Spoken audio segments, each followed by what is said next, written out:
Keek on the mic, keek on the mic, keek on the mic, keek on the mic. People, this the intro. Sacramento, California, born and raised. In Antelope is where I spend most of my days. Talk bad about my team, you must be a clown. This is Keek on the mic, so you know you better bear down. Bear down. Hey, what's going on, Bears fans? Thank you so much for joining me for another episode of Keek on the Mic, the podcast all about the Chicago Bears. Like always, if you're new to the channel, make sure you hit the subscribe button and the bell notification to catch all Bears content right here on the podcast. Today, we have a very special program here on the podcast. Once again, I'm joined by my lovely co-host, Isaiah Fry. How you doing, Isaiah? Good, I'm good. How you doing? I'm doing good. It's good to have you back. But our other special guest is former Bears and current Cowboys linebacker Devante Bond. How you doing? Hey, I'm good. Appreciate y'all having me here, man. You know, Devante, I'm really excited to have you on because obviously you are from Sacramento, California, and that's where I'm from. Yeah. So obviously that connection is there. And I know you and Isaiah are really good friends as well. Shout out to Isaiah Fry for helping me get you onto this platform. So I just want to give Isaiah a shout out. But the first question I have, you know, you come from Sacramento, California, and I always like to see those type of stories of guys making it out of the Sacramento area. Do you take any pride in that? No, for sure. Because, like, growing up, like, it wasn't like a thing. We seen a bunch of players, like, just around from Sacramento. It's kind of like was like a far-fetched dream, you know what I mean? And I love, like, now, like, seeing the guys even, like, ahead of me. It was like the Sid, you had Zay. Like, coming in when I was in college, I met Zay. It was, like, one of the first people I was actually close to. I was in the league, you know? And just knowing that, like, we got, like, a pipeline now, just it's like a good thing to see right now. We got a lot of guys in there.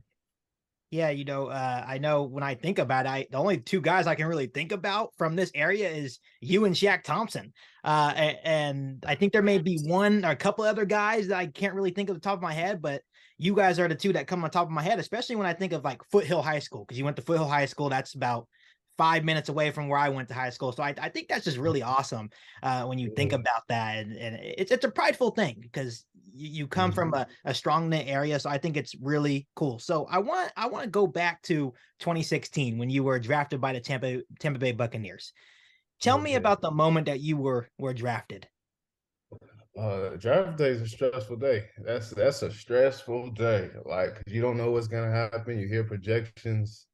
You're kind of waiting for other guys to get off the board because they say they might go before you. But it was a cool day. I just spent it. I was chill with the family. Went bowling, keep our mind off things, and got that call. I actually got a call from the Raiders, and I remember I was like, "Oh, I'm gonna be a Raider." That's like my dream. Like, I ain't gonna lie, that's my dream. And then they, Tampa called. I'm like, man, that's across the whole country. But hey, I was so happy. You know what I'm saying? It was a blessing to be there. I'm happy I went to Tampa. So you grew up a Raiders fan then? I grew up a Raider fan, Raider fan. Yeah, room was silver and black. Like, it was just, I'm a Raider fan. Like, so that was always the dream. Mondo, what number pick were you again? Oh yeah, we was like, I'm asking. A few picks away. I don't even remember, but I think it was like 183. 183. I was 184. Yeah, I was 183. Yeah, 183. Yeah. Yeah. Well, speaking of that, I was kind of doing some research on you too, and I was like, these guys are good friends, and I was kind of looking at the teams that you guys have played for. You guys have played for the exact same teams. I was like, that's like a match made in heaven in terms of like friendship, right? So you know, Isaiah, you played for the Bears. You were drafted by the Bears, then went to Tampa, and then ended in Dallas. Is what right? And ended in Dallas. Then Devante, you started in Tampa, went to Chicago, and then now and currently in Dallas. So I'm like, that's just ironic to me. That's it. All they got left is my little Pittsburgh. Yeah, you hit the Pittsburgh. That's what it's destined. I'm probably gonna end my career there. So I'm in the Steel City, maybe. You know, Steel City. Hey, that's not too. Hey, go play for Mike Tomlin. Hey, that guy. I love Mike Tomlin. I really do. Did he end up having a winning record this year? He did. He did, because I know that was like a big deal. Like, they started out with like 3 wins, and they're like, oh, it may ruin his long streak of winning, right? And he ended the season on like a 7-game winning streak. I'm like, man, that's the GOAT right there. He made it. So obviously, Devante, you went from Tampa Bay to Chicago, and this is the Bears podcast. So of course, I want to ask you some stuff about the Chicago Bears. Tell us about your time in Chicago. Chicago was a weird time, like, because that was the first time, like, so I get there it was like the end of the season. Really, like, it was really, I remember getting there like a Wednesday or something like that, Thursday, and then you play on Sunday. Like, I kind of played real quick. Yeah. Played the rest of the season, went cool. I've been my main special teams player. That kind of been my role. And next year, it's kind of weird because like the first year I was like really on practice squad. It was like my first time. But I like enjoyed my time there. Like I had met like some real good people. We had a good team. Like I felt like we had a cool team. We just couldn't. At least I know on the defensive side, we was like prideful on like we had a really good defense, and then we just couldn't put it all together as a team. I would say. Yeah, 2020 was the year that I think they went 8-8, made it to the wild card. I think we Yeah, played the Saints or something like that was that. I that think the was Bears good. were on the Nickelodeon game because that's when Mitch Yeah, that was Trubisky won good. the MVP award. So Yeah, I do remember that's when you came in and you played special teams. You played some valuable reps as on the defense. And speaking of the Bears defense at the time, there was guys like Khalil Mack still on the team. How was it like to play next to a guy like that? that was weird because like I said, I'm a Raider fan. It was Yeah, like one of the, I'm never gonna lie, like that was probably one of the first times I was like, dang, like I wasn't like starstruck, but like, dang, that's Mac. Like just kind of like, man, I just want to see him work. And he's just like a professional. Like even through walkthroughs, he's big on keeping his hands. Like he was just like a true professional, like with yeah. everything. Doesn't say a lot, but when he does talk, everybody listening. Like when he talks, everybody listening. But he's Yeah, big, what like a couple guy. Yeah, watching Khalil Mack's press conferences always were interesting because he was Yeah. like, "You just have to watch me play." Yeah. Like That's him. he's just all That's him. business, and then just Oh, throwing 6, 7 guys around like it was no business, right? So yeah. obviously, probably watching him in person in practice was it the same in practice? Oh, it's the same. You're gonna see him just like lift a man, like why how you like strong, you know what I'm saying? Like and like it's funny because his brother was there that next year too. His younger brother played on the team. Yeah, And I remember Max, it was like little we call him little Mac. But yeah, so like it was cool though. But like Mac, like Khalil was like just a true leader. But off the field, he's a cool guy. Like he'll talk, he'll talk to you, just talk to everybody. But just in the field, like before game, you're not gonna see him run, getting too hype. He's one of the guys that like stay calm and just go out there and just go ball. That's Bond, Bond as far as Tampa and Chicago goes, I know for me in Chicago, like question I have is who are some of the veterans you kind of relied on, when you first got on the organization? Like in Chicago, for me, it was like guys like, Sherrod, McManus, and then Peanut and Tim. Like, how about you when you were in Tampa and Chicago? You were kind of already a vet, so already, you kind of yeah, already. that was the difference part when I went to Chicago because like I was a little older and the room we had, the only guy that was older was like Danny Trevathan, so Right, he was there. So I watched him prepare like he was just a true vet. You know how that goes. right, Just handled his business, and it was just kind of So that when I first got there, it was just kind of I was just when you get like on a new team mid-season, it's just like, all right, let me get some, like know most of this playbook and get ready to play. You know what I mean? right. And I just got close to guys like this with the younger guys, but special teams watch like Cordell Patterson, just like seeing like our special teams unit was like I loved it there because like teams was like an emphasis, like a special teams like when you got Cordell back there, yeah, Right. we every time he's there, we're expecting to score. So every time like everybody gave their all. So that was like a dope thing. Like in practice, like everybody took that stuff serious. right. Right, And right. but yeah, like versus in Tampa, like I was a rookie, so like I looked up to guys like Devante Davis, still talk to this day. I was like, it was Quan Alexander there, just watching just different guys. There's a lot of guys I still like. I just watched, y'all would say through the years, Right. guys you might not know of, just watching just how they go about their days and Right. try to extend my career. For sure. And what have you learned from those guys? What can you take from those guys now that you're the veteran, right? So what can you Yeah. give to these young guys that you learn from those guys? Yeah, that was weird. Like this was the first year I was like the oldest guy in the room. Like Yeah, like when I was at Dallas, I'm like, man, I'm really the oldest guy. But it's really just like part of it was taking care of your body. Like you got to like it's a long year. Like people don't understand, especially when you're younger. It's like you don't really care about none of that, but it's a long year. So it's just like getting those coattails, your nutrition, like just taking care of your body, doing everything, just getting a routine. You got to find your own routine though. That was the biggest thing, like finding my own routine, hot tubs. And I'm a big hot tub, I need my extra time. And just taking notes, things like that, just knowing your job. I think being accountable. This guy like Jaquiz Rogers, like I watched him a lot. And it was just big little things like that, just to go about my day and just making sure that this is your job, like how serious this is, you know. It's funny hearing you say that, because I can remember you as a rookie when you were we're training together. I was going into my off season, you were going into the draft.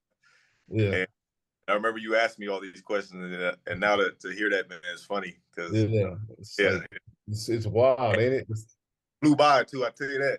Flies. It's like this is 7, like next year will be 8, and it's like just I can flies. remember like you would call it getting it in with Trail. Yeah, you know, man, rest peace, Trail, man. Yeah. Real. I guess the question I have for both for the both of you, you know, because I think a lot of normal people like me that don't know the dedication at some moments being in the NFL, what kind of stuff do you have to put in your body like to maintain that level of fitness? That's always been like a curiosity for me. Like, what kind of stuff do NFL athletes eat in a day?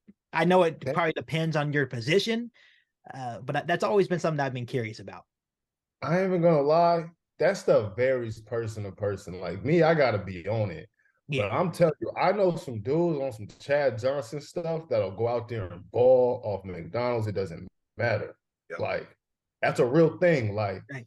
But what I will say is like the work doesn't change for the most part. Like what it takes to like what you gotta put your body through in those off seasons.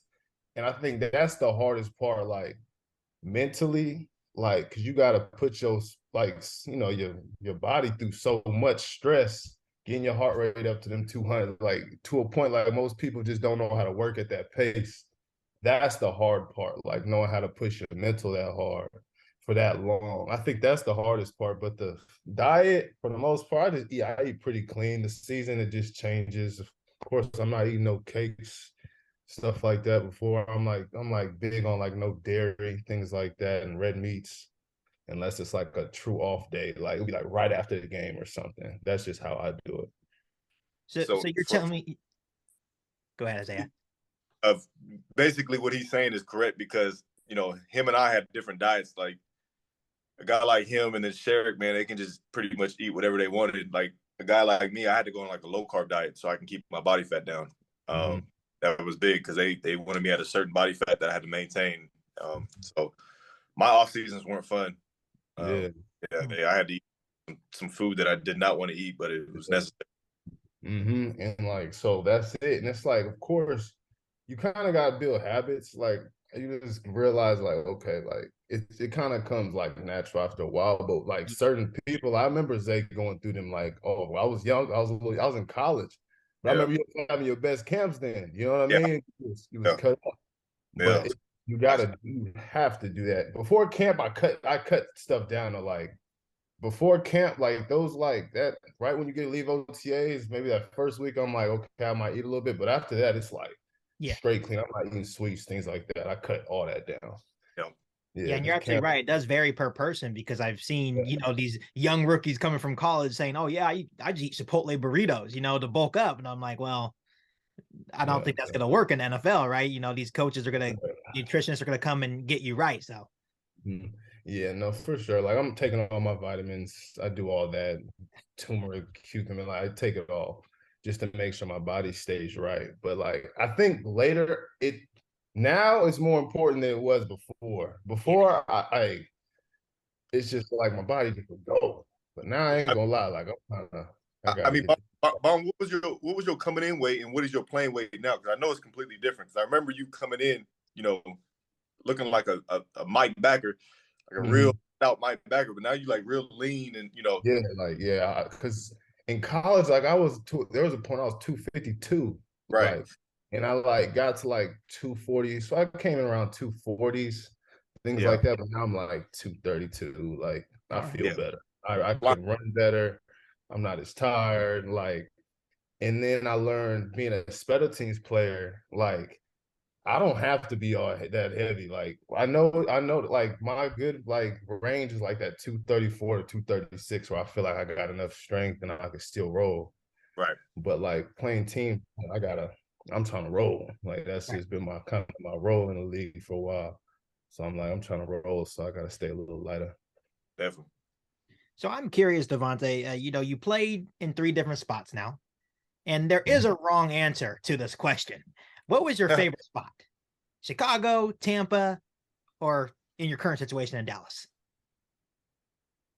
And there is a wrong answer to this. I don't, it's not a trick question. It's not a quick trick question. I think I was at Tampa the longest. Yeah. It was the place that drafted me. I'll forever be thankful for that. Had a lot of relationships there. I live here, in Austin. I just liked it here. You know what I mean? So I would say Tampa just is one of them spots just because I got drafted. But I ain't gonna lie, I like Dallas. Like Dallas is a good spot. Chicago is a good spot too. Real cold. Oh, it was cold as hell. Hold on. So you're Oh, telling me out of the list, Chicago is the third. It's last. yeah, Chicago's last. I'm Oh not gonna lie. man. How about you, Isaiah? I want to hear from you. I know we talked about, you don't like the cold either, but where is it ranked for you? I don't like the cold, but it's kind of similar to him. I mean, Chicago is my number one because I was there the longest. They drafted me. I'm like he said, I'm always forever grateful for just getting picked from them. And I really did like the city. Aside from the weather, I loved it. I actually liked living in Vernon Hills, which is where the facilities is at. It's a nice little area. And then Tampa, I like Tampa a lot too. Tampa was nice. Very hot. It was an adjustment going from the cold to the super humidity that they had, but everything out there is cheap. I loved everything about it. And honestly, Dallas, I wasn't there long enough to enjoy it, but I'm sure if I was, I probably wouldn't have fallen in love with it as well. Yeah, I would say I feel like Chicago, the problem too, I was there COVID. You know what I mean? Oh, So that's true. COVID. So I was there in the season, at the end of the season, for reason, whatever. I'm not worried about seeing nothing. I'm on Yeah. football. When I got there, you get there so late, it's like I'm in the playbook all day and I'm at practice. Like I don't know nobody. I'm just trying to, you know what I'm saying, get up to speed. And once the season's like over, I was on the first flight going back to Florida. Like I was gone. Yeah. Yeah, exit meetings. I was gone that same day. Like, and then I came back, and then that's when COVID hit. So I didn't really get to see much because everything was shut. Chicago was one of those cities that were like really shut down. Right. But like seeing it, it was nice though. Like I went to go see as much as I could, but it was real nice. Like I love the city. It was cool. Yeah. But I get to see as much as I wish I did. Yeah, you didn't get to the Magnificent Mile and all that good. I get to see everything. I get to see everything. Yeah. You didn't get no deep dish pizza while you were there. Nothing. You didn't. Yeah, no, I did try that. I'm not a deep dish guy. I'm a New York style, just like that deep dish. Too much. It was just too much going on there. Too much going on. I'm a thin, you know what I'm saying? Thin crust. Like I'm not. Yeah, I'm not the deep dish guy. So when you came into Chicago, it was already cold, right? Is that what you're saying? It was in the winter. So when that plane landed, you're like, what the hell's going on here? Yeah, no, what is this? Like I remember like all that, like sitting in a hotel. I'll never forget the mornings. Like I remember I used to park my car by the hotel window so I could make sure I could like start it early. Like I never been in nothing like Oklahoma's cold. Like that was part of the coldest place I've been was Oklahoma. Like and it was cold, but Chicago different. I don't know. It's that wind, and it's like, and it was like it was cold. It was cold, man. It was real cold. I remember just the first game playing. Like it was Green Bay. Yeah, we're playing Green Bay. I'm like, oh, I came here, like yo, but it was cool. It was a good experience, though.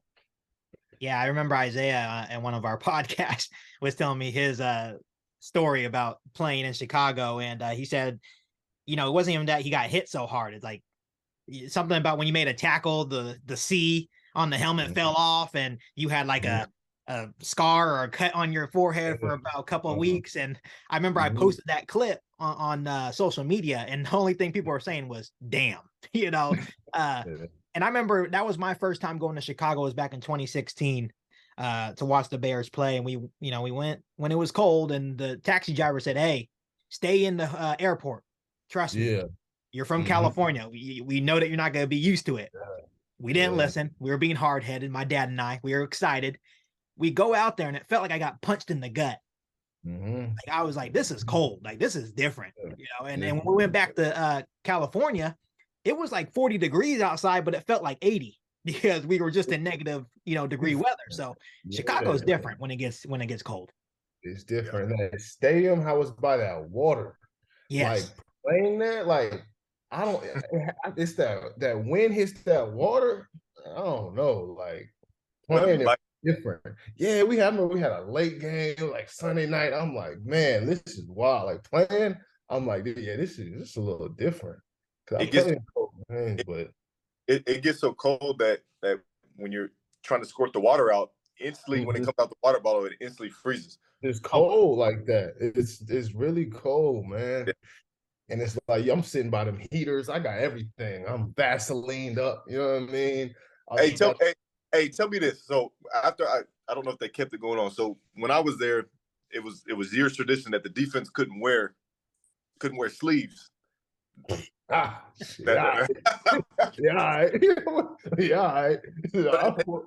They did away with that. Yeah, that's gone, man.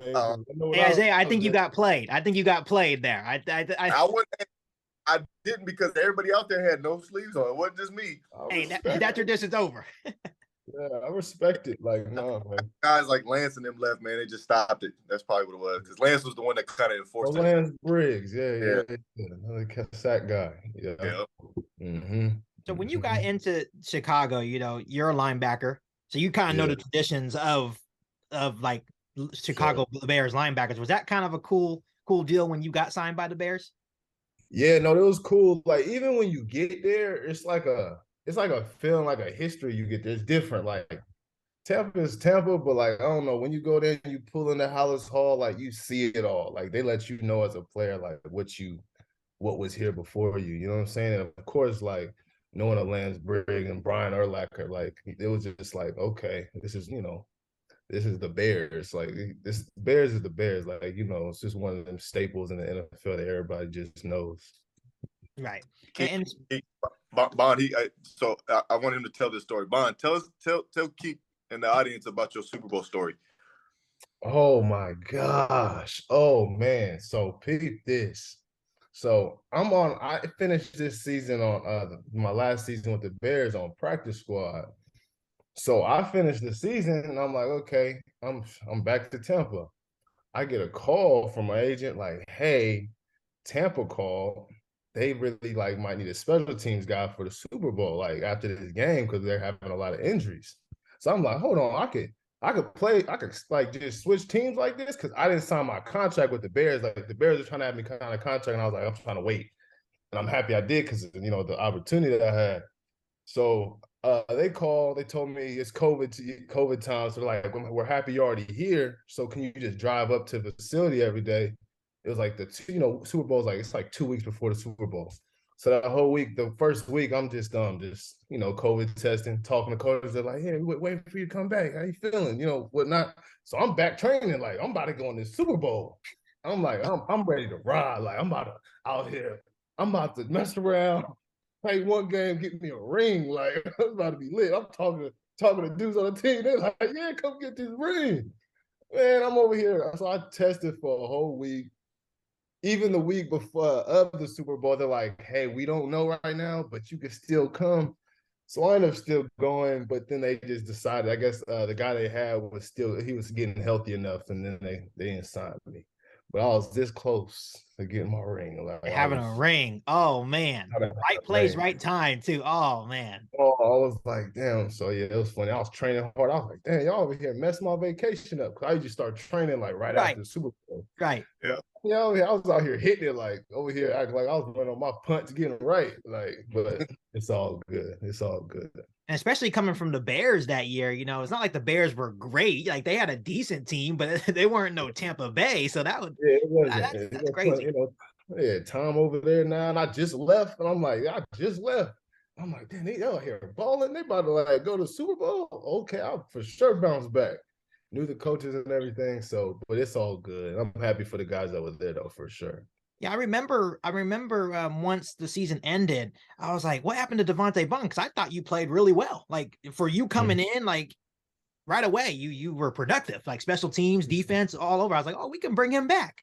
But then you didn't come back. I was like, what the hell happened to him? And then Yeah, it just I felt at the time it was like the league's a funny place. Like at the end of the day, it's about your opportunities. You know what I'm saying? And sometimes places have their guys, and then when they got their guys, unless something goes bad, it's like you're in a bet. Like it's hard to like, just fill that spot. But what happened with Chicago was so messed up because I trained. So what happened that season while I was a little upset is so right before camp. So I was, about to go to camp, training camp that year. What's it called? I forgot the GM's name. What's that dude's name? Slickback. Ryan Cool Pace. dude. Pace. Pace called me. It's literally the day before I'm about to report to camp. He's like, hey, Devante, just want to let you know. He's like, we're gonna release you today, but we want to like see how these young guys do, but we're most likely gonna bring you back in the first week of the season. I'm like, what the fuck? Like, wait, what? Like, it's the day before camp. Like, Yeah. like, come on, man. Like, I'm literally about like I remember I was dropping my lady and my son off in Jacksonville to be with the fam because I'm about to be in camp. And then I just got the call. So I'm like, okay, well, that's weird. But what ended up happening is they did sign me the first week. And it was crazy. Then I got there on like Friday and played Sunday. Yeah. Like I was like, it was wild. Like I had to play real quick, but then they put me back on P squad. But what happens is like I ain't had no chance to really show my skill. Like I just literally just Right. kind of when you get there in the season, it's not a time to like go out there and just go. You can't really do much. You can't really so much playing on like scout team.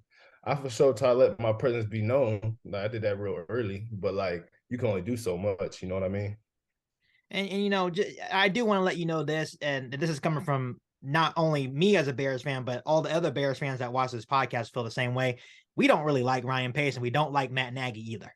We were through with them, and I kind of want to ask you about that because that was the Ryan Pace, Matt Nagy era. So what was did you get a chance to talk to Matt Nagy? I know you just mentioned Ryan Pace, but how about Matt Nagy? How did he, how did you feel about him? I actually like Nagy was a cool dude. Like he was a cool guy. I just felt like, I don't know, because the league is kind of like you just, as a defense, you handle your business, and a team, you handle your business, and offense, you handle yours. And offense just was not handling business over there, like for that year. And if you remember, and I remember defense, we're playing well. Yeah. And I don't know like we knew as a defense, like, look, we're gonna have to win this game or make this like we used to like tell each other, like, look, we're gonna have to keep this score real low, or we're gonna have to get takeaways on our own to win this game because it's just not happening over there. You know what I mean? And Nagy used to be on their ass team meeting talking crazy to the offense, letting them know, like, he let it be known. Don't get me wrong. It just didn't work out. Like, I don't know what was going on over there. It just was not working out for us. And it's funny because the offense had some guys, Allen Robinson, they had Anthony Miller at the time. I'm not sure if it was, man, I think David Montgomery may have been there already, the running back. And then I think the only guy, and there's obviously a debate for Bears fans, is Mitch Trubisky. It was kind of like going back for it. Is he the guy? Is he not? Obviously we don't, as fans, we don't know the inside scoop of that stuff. But what was with Mr. Trubisky? How did you feel about him? He just came to work. It was just a rough situation because then like when he went back, because Mitch isn't a bad quarterback. Like he could play ball and he's definitely mobile too. And then we just had was it Foles?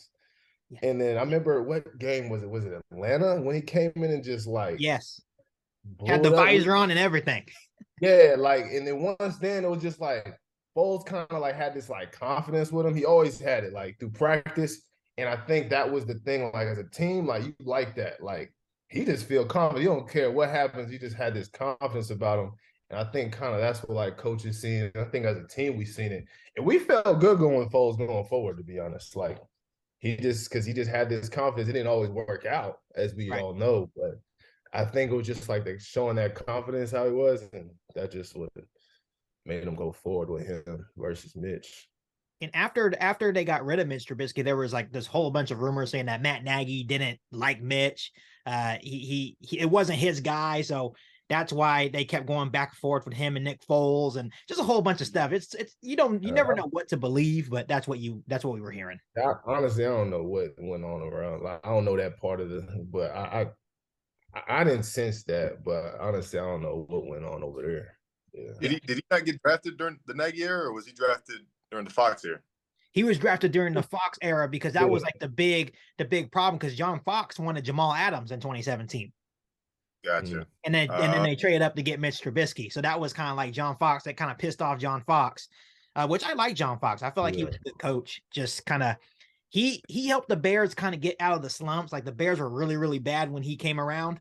And then John Fox's job was to kind of get that defense back. And then he did. He did his job. And then it just didn't work out. You know, he just got dealt the bad hand. He came right after my era, the Trestman era. The Mark Trestman. See, but Mark Trestman at least had a good offense. Trestman had a really good offense. Mark Trestman, those boys were averaging 28 a game, you know, like no problem. To our defense on defense that year, what I will say is we had probably, you know, that wasn't our best year, but we had probably like 6 or 7 starters go down that year. Yes. On defense. Yeah, so that hurt us, man. And Lance was out well, so we didn't have a leader out there just playing ball. I feel like that defense when you were playing, Isaiah, was kind of older too. You know, it's kind of like a lot of guys going like they're at the end of their careers, right? It wasn't like it was a bunch of young guys, right? So no, it was the only young guys that was out there playing was me, John Bostic, and Kasim Green. That was it. Everybody else was older. Yeah. So that was kind of like the ending of that because when all those guys were young, that defense was dominant. You know, Briggs, of course, Urlacher, all those guys, right? So it's ebb and flows, right? So you know, Devante, I want to ask you this as well, and it's about Justin Fields. I know I asked Isaiah this. I'm not sure if you've got a chance to watch Justin Fields in Chicago, but if you have, what's your initial reaction to his play? Yeah, athlete. He's an athlete. Boy can run. I mean, I've been watching a lot of just their games. You know what I'm saying? But of course, you see like certain things just watching film. And even the year before, I don't know. I feel like he's a great athlete. You can see he can throw the ball, but at the same time, you got to look what's around. Like his O-line. I don't know that situation. I don't know how well. I know before he was at a lot of O-line issues. You know what I'm saying? He's out here running for his life, it looked like. I know the year before it felt like that when I used to watch. But I feel like he's a good player, somebody you could try to build around. You got to just give him some time, though. Yeah. That's how I feel. So I know the Bears played the Cowboys this year. Leading up to that game, what was like when you guys watched the tape? What was that like? I wasn't there. So I ended up, they let me, I got put on IR. And they let me come back home. So like a lot of times I'll just go through film just some weeks just to like I just like staying in the game sometimes. And so I didn't see how that I don't remember looking at there's that scouting report. I just remember just watching. I just watched. That's just the game I just watched. Yeah. So as a player of the game, do you think he can have the potential to be a franchise quarterback in the league when you just take a quick glance at him? Yeah, I mean, when you got a guy that gifted, you don't like he's gifted. Like, boy, he could roll, he can throw. Like, it ain't like he ain't got no arm. Like, he could throw. I think you just gotta throw the system that works for him around. You know what I'm saying? And you gotta have that OC that's willing to like build that, build it for him. Because at the end of the day, that's what it's all got to come around. Right. It kills me when people say he can't throw because it's like. Dude got an arm. Dude can throw the ball. He has one of the strongest arms in the league. Oh, for sure. And say he can't throw is ridiculous because his release is good. His arms is good. Like, what else are you asking for? Yeah, like, and it's like, quarterback at a different position. Like, of course, they gotta have that like that mind to really go through, progression, things like that. So that's a piece that I mean, I just can't analyze for you. You know what I mean? But I feel like, talent wise, that's all there. That's all there. Yeah, and as you can see, you know, Isaiah and I are Justin Fields' biggest fans. We've been saying since week one that he was the guy, that he just doesn't have enough around him. The offensive line, he got sacked 55 times this year. That's what You I'm know, saying. that's enough said, you know. And then when you're throwing to, and I'm not trying to disrespect any of these guys, right? I think they work hard. Everyone's in the NFL for a reason. But when you're throwing to guys like Dante Pettis, how can you blame them? You know, guys that are not consistent in the game, right? So they definitely need to upgrade in a lot of areas for him. How did Mooney? I didn't watch Mooney. I liked Mooney when I was there. Yeah, Mooney was a rookie when you were there, right? Mooney was. Yeah, I liked him. Like he was one of those guys. He just came in and worked. Like those rookies that don't say nothing, just came out and worked every day. Like I liked Mooney. He was talented. Mooney was doing good. He was doing good. He got hurt against the Jets, so he was out for what, the last 7 games, Isaiah? Oh, okay. Yeah, but you know he started fire there at the end before he got hurt. Yeah, but he was making insane catches this year, like one-handed grabs and stuff. I think he's going to be better fit in the slot, not outside. He's going to be a better fit in the slot. No, for sure, for sure. So you were with Mooney and you were with Jalen Johnson in their rookie year. Yeah. Jalen's a baller. He came in. He was like that class was cool. Like him too. Yeah, like Jalen came in just ready. He wasn't scared of nothing. Like that's why like he's one of those guys. He'll go into the game. He don't care. And he's just gonna go out there and just try to ball. Right. So Devante, yeah. even though you're on IR currently with the Cowboys, obviously the Cowboys are onto the divisional round. So you may still have a chance at your ring, even though you're not playing. You could still get a ring. That would be cool, right? Yeah, definitely. They win, I win. You know what I'm saying? Right. So no, I'm rooting for them. I'm rooting for them boys. Right. Yeah, go ahead and bring it on home, Bondo. Bring it on home. You know what I mean? So what do you guys think you guys need to do to beat the 49ers on Sunday? The hard thing is, of course, their defense is like they just play complete defense. They got that run stopping defense. It's like all 3 levels they could just play. Some teams it's always like you have something that might be missing. Like they just literally just got guys over there that just all play together. So I think it's going to be big for our defense also to match that. You know what I'm saying? Because they do a lot of misdirection. They like to play with your eyes. Like San Francisco week in the league is always one of those weeks that everybody like hates because they're going to do so much stuff just to like play with your eyes, get your eyes here so they could go there. It's just a lot of like discipline. Like, so this week it's like defense has to just be like dialed in on all their keys. In offense, I feel like I know it's hard to run on them and, but I feel like we got to like somehow establish some type of run to like, open things up, for Dak and them boys. I think what makes it tough with the Niners, man, they're doing a good job with this, is when they get in their 21 personnel and they can split any of those guys out, put any of those guys in the backfield.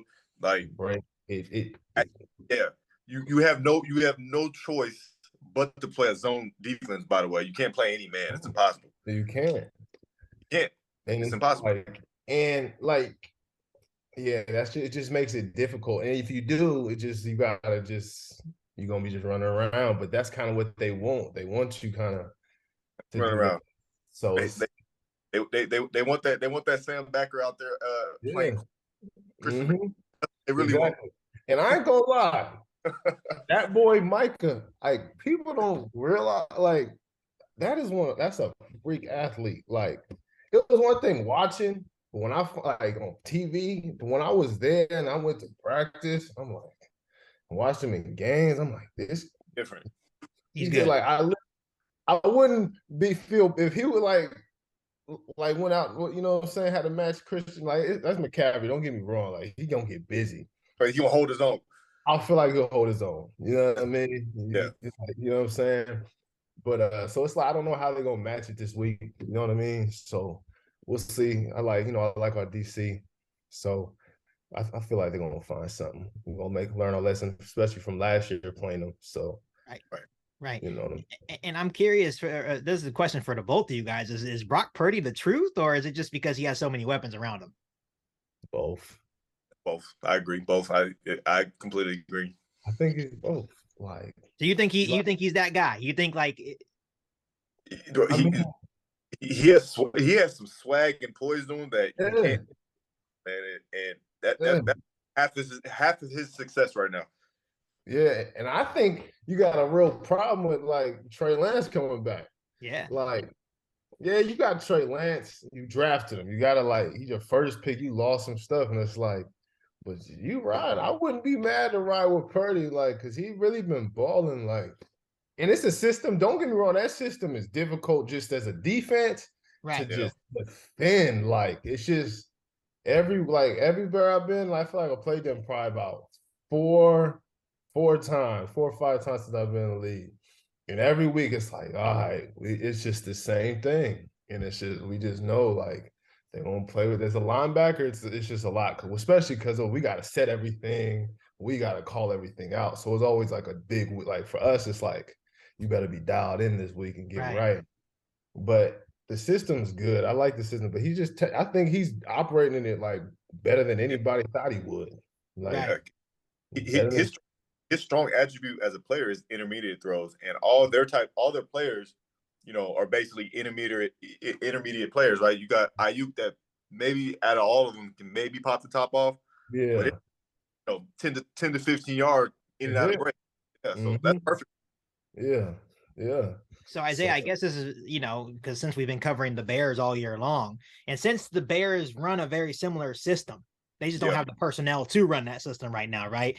Yeah. Do you think Brock Purdy would have the same success in Chicago? Right now, I'm saying right now, if he's that dude. No. I don't, just because you seem like Justin Fields had to make plays based off him being the best athlete on the field, right? I don't think Purdy would have that success in Chicago, but that's not to say Purdy's not a baller. I just think that Chicago that around him doesn't, help him, succeed. I will say though, and I said this before the draft when last year, I think San Francisco dropped the mark in passing up Justin Fields, because him and that offense would have been extremely scary. That's why I say all the time, yes. Yes, I don't know what the hell they were thinking. I don't know what they were thinking. I don't know what the Jets were thinking. I don't know what they were tripping. Man, they just Jimmy G, because that offense is like, I don't know how it is as a quarterback, because it's a lot going on. You know what I'm saying? And pick that up. But then they got Trey Lance, and I like Trey Lance though. Yeah. Like, I actually like him. It's just we just gotta see more of him. Gotta see him play, right? He's raw. He's just raw talent. We know his talent. That's it. So it's like, but Brock Purdy been out there. He can move. Yeah, it ain't like he one of them stiff quarterbacks. Like, he's out there moving. He's improvising. Like, he's not just trying to play in the system, not lose a game. Like, most guys that come in, they're just like, don't lose the game. Like, nah, he playing out there to win. And that was like a big thing that I seen that he was doing that was like surprised me. Yeah, the San Francisco 49ers have a good problem now, I guess, because now you have Purdy and you're still kind of curious about Trey Lance. And I feel like Trey Lance and Justin Fields are like the same guy. They're just pure athletes that can make plays with their legs. They still have some questions with their arm, but if they can get that passing going, of course we can't speak for Trey Lance, but at least for Justin Fields, if you can develop as a passer, it's night. That's just me personally. That's me being realistic. No disrespect, but I don't think Trey Lance is on Justin Fields' level. No. I don't think that either. I still got to give him the chance to see him play, though. I do too. I mean, even coming out of college, I like him. I think he has a lot of work to do, like as far as to develop into what he could be. I think just he played in that double A. Right. Oh, that's different, man. It's completely different than playing in the SEC and the Big Ten for a quarterback, for sure. Right. Other positions translate. Quarterback is a lot different. Right. So Devante, I know you really want that ring. You want that Super Bowl ring. But what's your prediction for the Super Bowl champion this year? I got the Buffalo Bills. Dallas Cowboys, man. That'll be a great, like, I know America would love the Bills versus the Cowboys. That'll be a very big game. I know a lot of people would want to watch just because America's team, and of course with just the Bills being a good team, of course with DeMar Hamlin, like, I'm happy he's recovering, and like with that whole story, it's just like it would just be a huge game, emotional moment. Yeah.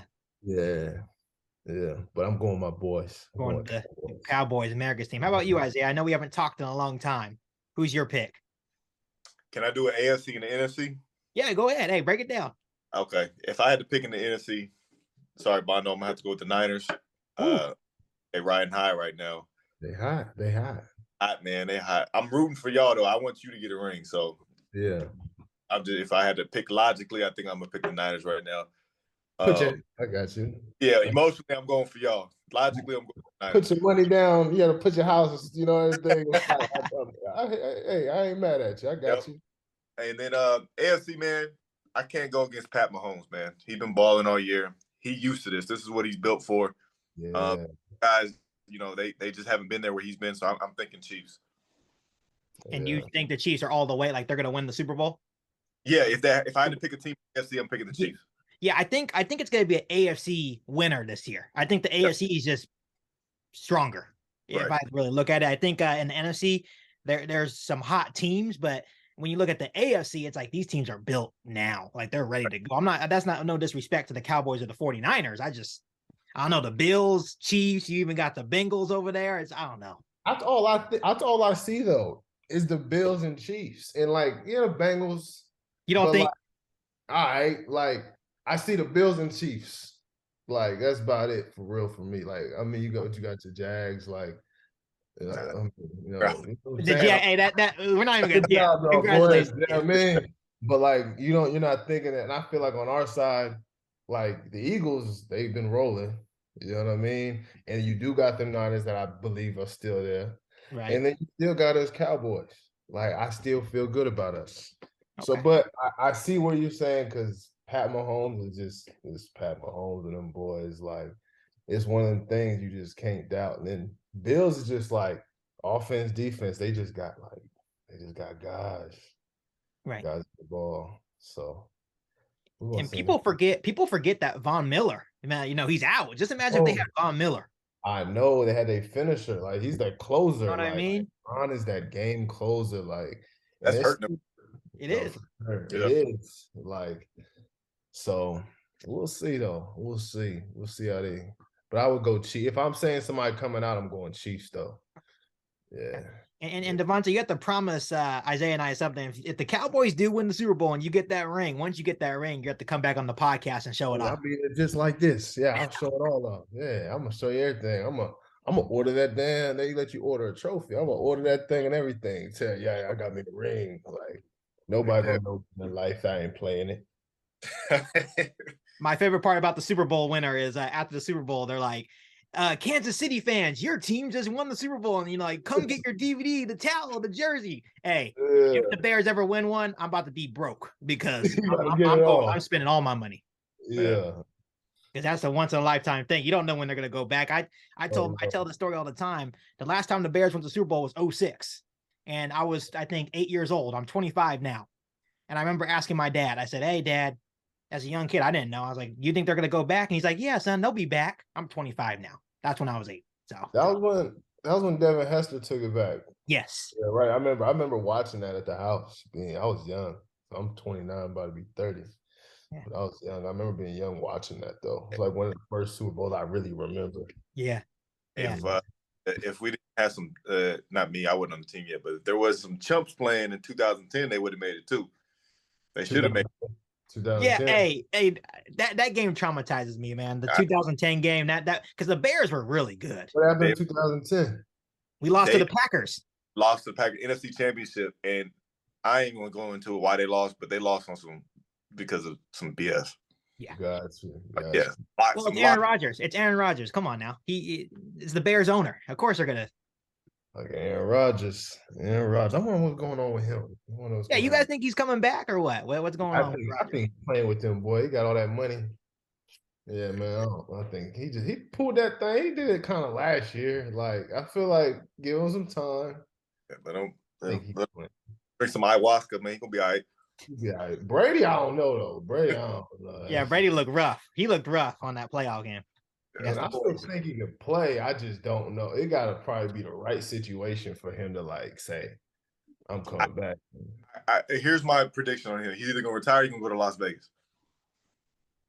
Vegas don't sound bad. They need to fix their defense still, though, because he wouldn't mind Devante. Yeah, I think Derek Carr should come to Tampa. Yeah, I can see that. I actually think it'll be cool for him. Yeah. How about Aaron Rodgers in San Francisco? Nah, leave your young guys. Keep it there. Yeah. Keep they cheap. I know he has his Right. fantasy to go to Frisco. That's why I'm asking, Yeah. They like you said, Mon, they got too many guys that are coming up that need to be paid. Keep the quarterback. Mm-hmm. That would ruin the Niners operation, like what they have going for them, because then you have to pay him too, right? So don't even do it. You got some good guys that could do this. Like, nah, don't even play with that. Go pay the guys you need to keep them good around them, and then just ride that out. Like, I wouldn't even touch that. And that's like the perfect situation in the league. If you can get a cheap quarterback that can ball, well, you have ammo to have a really good football team, man. That is they're in the perfect situation for real. Yeah. Like, just like Chicago. Yeah, you know what I mean? So you got a few more years to ride it out, and then you better. But this is kind of like a little window time. It's like got a couple years until they got to pay. Quarterbacks these days are getting paid. Too much yeah, money. especially like you guys mentioned, if you can win a Super Bowl or be successful on the quarterback's rookie deal, you're golden, man. It's like we got it's kind of like reminds me of the Seahawks. It worked out perfectly for them when they had Russell Wilson. And they won that Super Bowl in the second year in the league. That was perfect. And they turned out they were 1 yard away from being a dynasty. If they would have just handed the ball off to Marshawn Lynch, that's a dynasty you're looking at. That's how it be. It's just once you pay somebody that much money, it just takes away from getting certain key guys that you could use. Like once you pay that quarterback, it's like unless he's that baller, it's hard to like really come back from that. That's how I believe, because how much you paying them, and you can't get certain guys that you really need, like the little guys, like role guys that are going to come in ball. You're not going to be able to get that. You're just going to have to stay young and just try to. That's all you could do is just stay young. Right, Isaiah. Before we wrap this up, I did want to ask you this because obviously the Bears traded Roquan Smith to Baltimore. They ended up paying Roquan Smith first before Lamar Jackson. They gave Roquan Smith the $20 million a year. And Lamar Jackson's sitting here like, okay, how about me? So are we looking at a situation where Baltimore may have messed up? I mean, before today, I would have said, yeah. They kind of came out. Both of them were like, nah, we're going to stay there. Lamar's basically confirmed he's going to stay. John Harbaugh basically said, we're doing everything we can to keep him. But that could just be smoke screens. What I can see them doing, honestly, is, and I think he can do it one more time, is franchising them. And then, if they franchise him, it's done. He's not gonna play. Yo, I wouldn't even play. I wouldn't play either. It's done and over with, right? He's gonna if he gets franchised, he's getting traded. That's just what it is. So they have a long way to go, man. I don't think it's as close as they're trying to make it seem. Because Lamar needs his money, man. As it's well deserved. Give it up. It's time to pay. Right. I saw some crazy things today. Like, oh, let's trade Justin Fields for Lamar straight up. I said no. I wouldn't even take that. No. And then somebody said, I'm not gonna lie, like, for the Ravens, that's a good. Like, if I'm a Ravens fan, that's ideal. Like, hell yeah, like, I don't even do that and like give him a pickup. I don't know, like, to have a young Justin Fields that is cheap. And then give him some draft capital, I'll do that. Like Ravens for Chicago, it's stupid Chicago. Yeah, it'll be stupid though for Chicago. I just all this Justin Fields trade stuff or trade down, or I mean trade Justin Fields and get Bryce Young. No, what I think about getting Bryce Young, I think that he's smaller than Justin Fields, right? And I'm like, he would get killed in the current situation right now in Chicago. There's no way. It's not like you're going to build this thing in one off season, so it's like. Somebody put it perfect. They said if Justin Fields was in this draft, he would go first overall. Oh, he would be number one overall, easily. That should end the conversation right there. If that's the case. Yeah. There's no way the Bears, to me personally, if they trade Justin Fields, I'm not sure if I can do the podcast anymore. I'm going to be straight up honest with you. I don't know if I'll be able to talk. I'm with you, man. You might have to switch teams at that point, man. Maybe Dallas. We can swear our boy here. Yeah, I doubt that. I don't think that's gonna happen. Jerry gonna ride this thing out with Dak, and I'm cool with that. I like Dak. I think Dak can get it done. I really do. I think he proved a lot on Monday night too. There was a lot of pressure on him, and he played really well. The kicker didn't do so well, but hey, who cares? You guys are already up by what, 20 by that time? So Yeah, that's a scary situation going into San Fran, though. You got to be able to make those kicks because that But you need every single point. yeah, you gonna have those situations where you're just gonna have to try to get your points in, especially with that defense. So we'll see how they go. I mean, he been money all year for real. It's just like a crazy game it's just not often you see somebody miss that many extra points like back to back. Like that was just not normal for a kicker. You know what I mean? Right. So we'll see how it goes. It's a fluke, man. It's a fluke, yeah. That's how I look at it. That's how I look at it. So I'm riding behind him. He been money all year. Bounce back, get your kicks right, get your swing right, handle business in San Fran. That's it. Right. It better happen in a game like that than in the game next week. You know what I mean? Exactly. So like this week, he just gonna handle his business and he'll be right back to where he need to. Yep. So that's it.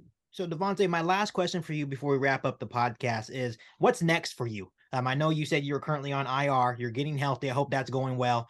Is your plans to continue to play for Dallas or what's next? Yeah, so I still got another year on the deal. So I'll be in Dallas for OTA. So like right now I'm feeling good, running, cutting, doing all my stuff. So I'm like, the blessing in disguise is it happened in OTAs. So it gives me like, by the time the season hits, it'll be like a whole year and some months by the time from when I had surgery. So most guys, they try to, bounce back out to 7 months. And it's just like it's one of them things like right now, yeah, I can go run and cut, but it's like you're not where you want to be. You know what I mean? So I'll be good going through OTAs and then ride it out from there. Just take a year at a time. That's it. Cool. Well, I wish you the best of luck. You look good over the screen. Looks like you're pretty close to returning. So that looks nice. Yeah, So I'm feeling good. That's now. good. So I want to thank you once again for coming on to the podcast. And Isaiah, once again, thank you for helping me get Devante on. And thank you also for joining once again. For sure. Yeah. I'm gonna pop back on with y'all. Yeah, so hopefully we can do this again, hopefully with your Super Bowl ring in hand. That would be cool for you. But like I said, even though you're not playing, I wish the Cowboys the best of luck. I hope they can beat the Niners this weekend as well. Oh, for sure. Mondo, appreciate you, man, for real. Good looking. You already know. Anytime. You ain't bout it, you ain't kick on the mic. You ain't bout it, you ain't kick on the mic.